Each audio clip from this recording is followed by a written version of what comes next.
नाम से खींच सकते हैं, भगवान के नाम में रहकर। नहीं तो ये अनंत जन्म आए हैं, एक जन्म आपका ये आना थोड़ी ना।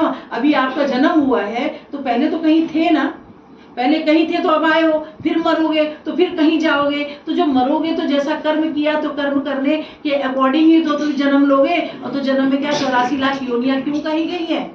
जो 84 लाख योनियां हैं वो क्यों कही गई हैं?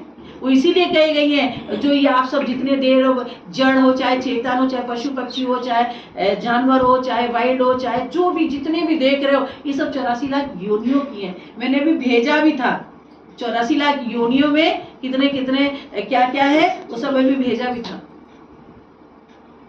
तो एक मनुष्य की एक सुंदर, भगवान की एक सुंदर रचना जो मनुष्य की बनाई है, ये मनुष्य का जीवन, उसको बुद्धि भी दिया, विवेक भी दिया, समझ भी दिया। और जो योनियां उनको कोई समझ नहीं है, वो अपने कर्म, वो भोग योनि, वो भोगती हैं।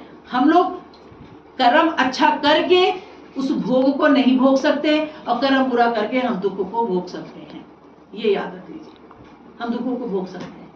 और हम लोग दुखों को क्यों भोगते हैं? कहीं जाने की ज्यादा जरूरत है, अपने ही घर परिवार में ही सब दुखी है। कहीं दूर नहीं, अड़ोसी पड़ोसी से कोई नहीं दुखी है, नाते रिश्तेदारों से कोई नहीं दुखी है, क्योंकि नाते रिश्तेदार दूर रहते हैं, अड़ोसी पड़ोसी दूर रहते हैं। हमारा मन होगा तो बात करेंगे, नहीं मन होगा तो नहीं बात करेंगे। लेकिन जो घर में परिवार में है, उनसे कितनी दूरी बना सकते हैं? उनके साथ तो रहना ही है, उनके साथ तो करना। अब उनको कैसे समझाएं?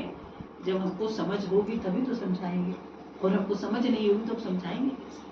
तो सबसे पहले जो समझ में कि बिन सत्संग विवेक न होई और राम कृपा बिन सुलभ न सोई।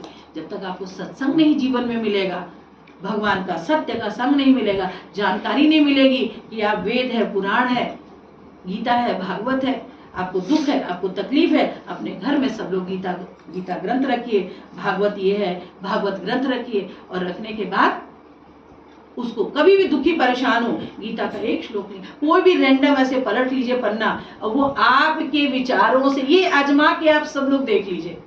और ये कहो तो मैं चैलेंज भी कर कि जिस चीज से आप दुखी हैं, जिस चीज से आप परेशान हैं, और आप ज्यादा देर परेशान मत रहिए, तुरंत इंस्टेंट उस ग्रंथ को उठाइए, अपने पास रखिए, आंख बंद करके पन्ना खोलिए, एक श्लोक पढ़िए। और संस्कृत में पढ़ने की जरूरत भी नहीं है, नहीं आती मत पढ़िए, हिंदी का उसका व्याख्या किया हो, हिंदी पढ़ लीजिए, आपको समझ में आ जाएगा। अगर आप उस चीज को मान लेंगे तो आपका क्लियर, आप क्लियर हो जाए।